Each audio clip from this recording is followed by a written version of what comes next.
నమస్తే. ఇన్నాళ్ళు నన్ను సపోర్ట్ చేస్తూ, ఎంకరేజ్ చేస్తూ మీ ప్రేమని నాకు అందిస్తున్న ప్రతి ఒక్కరికి కృతజ్ఞతలు. అలాగే ఈ వీడియో కూడా ఖచ్చితంగా మీకు ఉపయోగపడుతుంది. లైక్, షేర్ అండ్ సబ్స్క్రైబ్ చేసి మీ సపోర్ట్‌ని నాకు అందించండి. అలాగే ఈ వీడియో పట్ల మీకున్న అభిప్రాయాన్ని కామెంట్ సెక్షన్‌లో కామెంట్ చేసి తెలియజేయండి. ఇప్పుడు వీడియోని చూద్దాం. జీవితంలో రకరకాల సమస్యలతో బాధపడుతున్నారా? ముఖ్యంగా ఆర్థిక సమస్యలతో సతమతమవుతున్నారా? ఎన్నో పరిహారాలు చేసి అలసిపోయారా? మంచి మార్గం దొరకాలని కోరుకుంటున్నారా? అయితే రండి, విశ్వాన్ని ఎలా అడగాలో తెలుసుకుందాం.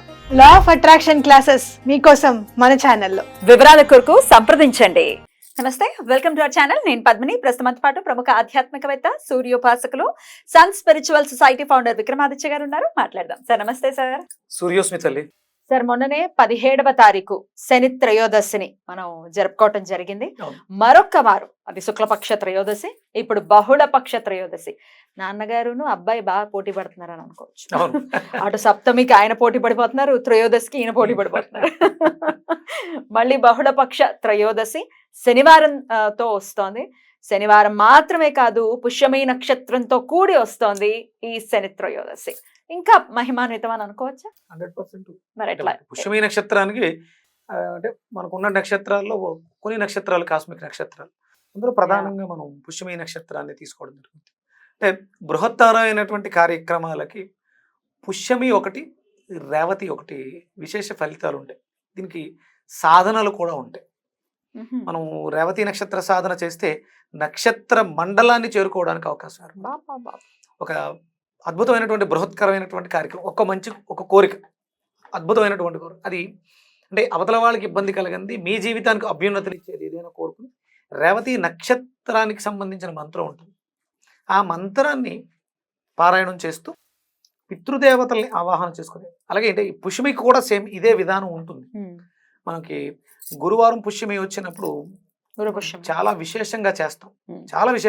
ఆదివారం పుష్యమి కూడా, ఆదివారం పుష్య అర్కయోగం చేస్తాం. ఇది గురు పుష్యమి విశేషమైనటువంటి, నేను చెప్పి ఉన్నాను, గురు పుష్యమి రింగ్ అంటారు.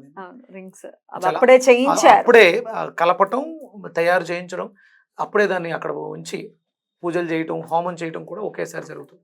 అంతటి విశేషమైనటువంటి సందర్భం. అంటే ఇప్పుడు విశేషం ఏదో ఒక విశేషం వస్తూనే ఉంది. ఎందుకంటే కలియుగంలో కలి మాయతో చాలా ఇబ్బంది పడుతూ చాలా ఇబ్బందులు అనుభవిస్తూ ఉన్నాం. మన కోసం వస్తోంది ఖచ్చితంగా కదా.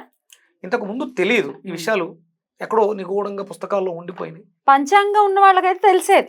పంచాంగాలు ఉండేవి, ఇప్పుడు ఎక్కడ ఉంటాయి? మరి ఏం జరుగుతుందో ఏంటో ఏమీ తెలియదు. మన బాధ్యత అంటే మన అందరి చేతిలోనూ అద్భుతమైనటువంటి పంచాంగం కాదు, ఎన్ని అంగాలు,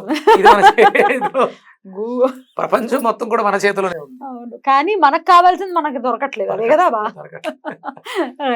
అందుకని ఏంటంటే ఇవన్నీ తెలుసుకోవడం ద్వారా చిన్న అవేర్నెస్, ఒక చిన్న ఆలోచన.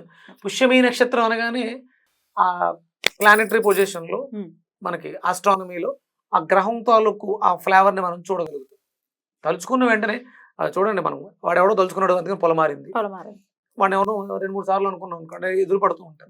అంటే మనకి ఆ సబ్ కాన్షియస్ మైండ్ ఎలా అయితే యాక్టివ్ అవుతుంటుందో, పుష్యమి శనివారం వచ్చింది, శనికి చాలా పవర్ ఉంటుంది, ప్రీతికరమైంది. వీలైతే మనం శివాలయాల్లో ఉన్నటువంటి నవగ్రహాల దగ్గరికి వెళ్ళటం, స్వామివారికి అభిషేకం, తైలాభిషేకం చేయటం, నల్లటి వస్త్రాన్ని సమర్పించడం, నువ్వుల పాదాల మీద వేయటం, ఆ రోజు నూనె తగలకుండా భూసైనం చేయటం. అంటే ఆయన కర్మకారకుడు కాబట్టి మనం ప్రారంధ కర్మలు ఏవైతే తెచ్చుకున్న వాటి నుంచి బయటపడడానికి ఇలాంటి ప్రత్యేకమైనటువంటి పర్వదినాలు అంటారు. నక్షత్రము, తిథి, రోజుతో కలిసినటువంటి, హోరతో కలిసినటువంటి సమయం. ఆ రోజు సూర్యోదయ సమయంలో సూర్యుడి నుంచి వస్తున్నటువంటి కిరణం యొక్క శక్తి, అలాగే తిథి, త్రయోదశి తిథి. అంటే మామూలుగా మనకి ఏకాదశి విష్ణుమూర్తికి ఇష్టం, సప్తమి భానుడికి ఇష్టం, త్రయోదశి పరమేశ్వరుడికి ఇష్టం. ఇక్కడ శనేశ్వరుడు ఈశ్వరుడితో ఈశ్వర శబ్దం కలిగి ఉంది కాబట్టి ఆ పరమేశ్వరుడు యొక్క ప్రీతి కోసం మనం ఇప్పుడు మీకు మందపల్లి వెళ్ళినప్పుడు ఆయన శనేశ్వర విగ్రహంలో ఉండడు, ఈశ్వరుడు రూపంలో ఉంటారు.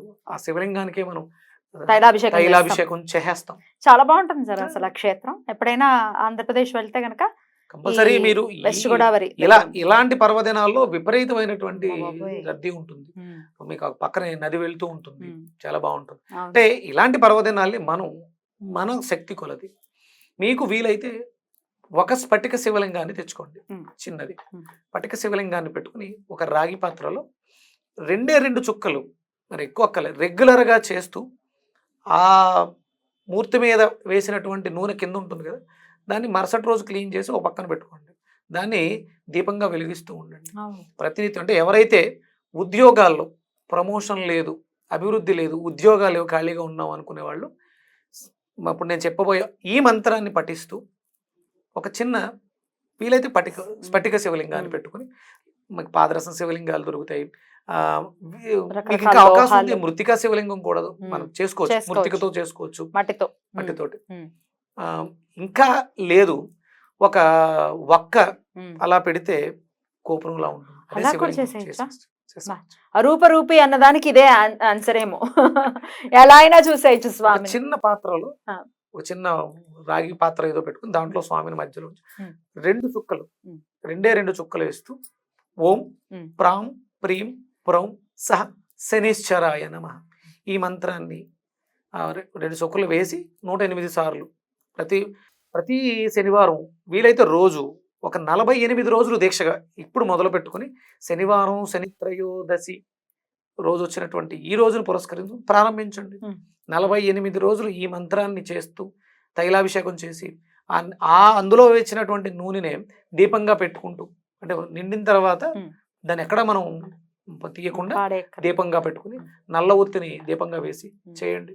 స్వామి అనుగ్రహంతో అద్భుతమైనటువంటి అవకాశాలు ఏర్పడతాయి. ఉద్యోగ ప్రయత్నాల్లో విజయాన్ని సాధిస్తారు. అద్భుతం, అద్భుతం. చాలా బ్యూటిఫుల్ గా ఎక్స్ప్లెయిన్ చేశారు. అయితే ఈ స్ఫటిక లింగమే కాకుండా మా దగ్గర వెండిది ఉంది, లేకపోతే వేరే లోహంది ఉంది, పెట్టుకోవచ్చు. ఇంకా మన ఇష్టం, అది ఉమ్. ఏమీ లేదు. ఉమ్. ఒక ఒక్కని, పూర్తి ఒక్కని పెట్టుకోవచ్చు. అప్పుడు సగం ఒక్క పెట్టుకున్నా మీకు ఆ గోపురంలా ఉంటుంది. పూర్తి ఒక్క అయితే మీరు అన్నట్టుగా శివలింగంలా శివలింగం బాగుంటుంది. రైట్. చేసుకోవడానికి స్వామి దయాళువై, అంటే మనలో మన మనస్సులో ఉండాలి. ఉమ్. స్వామి ఇప్పుడు పడుతున్నటువంటి ఈ కలియుగంలో ఈ కష్టాలకి ఒక మార్గాన్ని చూపించు అని చెప్పేసి ఇవి చేసుకోవడం ద్వారా అద్భుతమైనటువంటి ఫలితం లభిస్తుంది. రైట్. అలాగే చాలా వరకు మార్పు వచ్చిందనే అనుకుంటున్నాము. ఎటువంటి పరిస్థితుల్లో శని భగవానుణ్ణి తిట్టి మళ్ళీ మళ్ళీ మళ్ళీ మళ్ళీ పాపాన్ని మూట కట్టుకోకుండా కాస్త జాగ్రత్తగా నోటిని అదుపులో పెట్టుకోవడం అవసరం. అంటే శని భగవానుడిని దూషించటం పక్కన పెడితే, దూషణ అనేది ప్రతి మనిషిలోనూ శని కారకత్వం ఉంటుంది. అవతల వ్యక్తుల్లో శని కారకత్వం ఉంటుంది.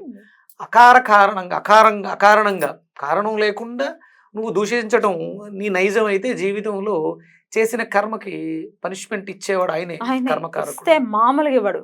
జాగ్రత్తగా. చాలా అద్భుతంగా వివరించారు. చాలా పరమ పవిత్రంగా వస్తున్నటువంటి రోజుని ప్రతి ఒక్కరూ కూడా వినియోగించుకోవాలని మనవి చేస్తూ కృతజ్ఞతలు సార్. సూర్యోస్మితల్లి.